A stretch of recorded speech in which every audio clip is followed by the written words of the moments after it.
საუბრობდა. კანონმდებელთა მიმართვა საკონსტიტუციო სასამართლოს დეპუტატთა ნაწილი რუსთავიორის საქმეზე მოსამართლეების აცილებას ითხოვს. მმართველი გუნდის არგუმენტები ნაციონალური მოძრაობისთვის მიუღებელია და პარლამენტის შუამდგომლობა სასამართლოს საქმიანობაში ჩარევა დაფასებენ.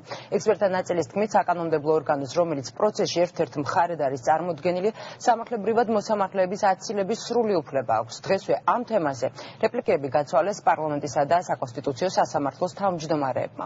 მხარეთა პოზიციებსა და არგუმენტებს კი ლიკა ალელიშვილი გაგაცნობთ.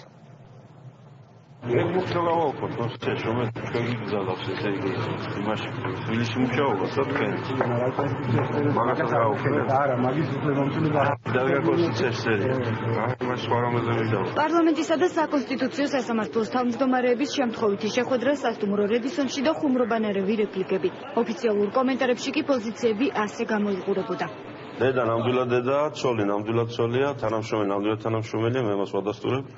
ამასობაში თუ თქვენ მიუთითებთ დამატებით საფუძვლებზე იმის თაობაზე, რომ მოსამართლეებს შეიძლება კიდევ სხვა პრობლემები კონდეთ და მიკერძოებულობა ეჭქვეში დღეს და ესე იმაში ორმაგი საფუძველი ყოფილა იმისა, რომ ეს საქმე სხვა უნდა განიხილოს. კანონის მიხედვით იმსჯელებს იმასთან დაკავშირებით, თუ რამდენად არის აცილების საფუძველი.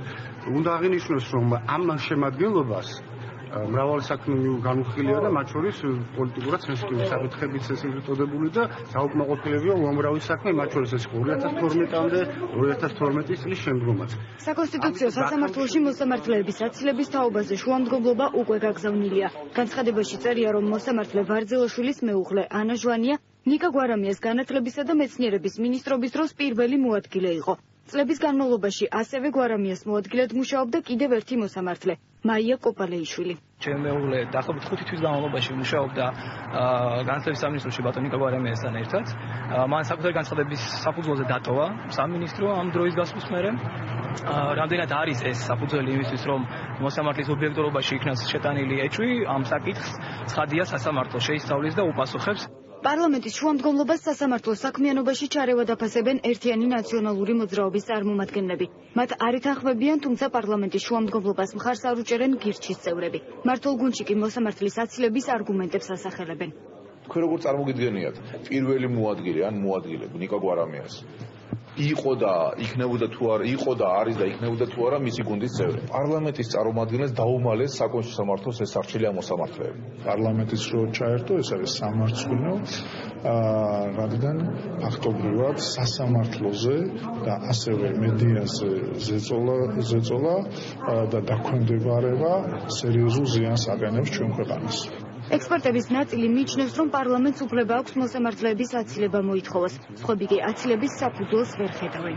მე ვფიქრობ, რომ შუამდგომლობაში დაყენებული გარემოებები ავტომატურად არ იწვევს და არ შეიძლება გახდეს და ვერ გახდება მოსამართლეთა აცილების საფუძველი. დილად რო ვთქვა, ხდება ეჭვი, რომ შეიძლება ეს ადამიანები იყვნენ ნაწილი მაინც ყოველ შემთხვევაში რაღაცით ვალდებული კი წინა ხელისუფლებასთან. გარდა იმისა, რომ არსებობს თემები თანამშრომლობის, მეგობრობის წინა ხელისუფლების წარმომადგენლებთან. არასამთავრობო ორგანიზაციების ნაწილი მივიჩნევთ, რომ საკონსტიტუციო სასამართლო პოლიტიზირებულია, ის მიმდინარე სასამართლო დავის განხილვის დროს წარმოადგენს მხარეს.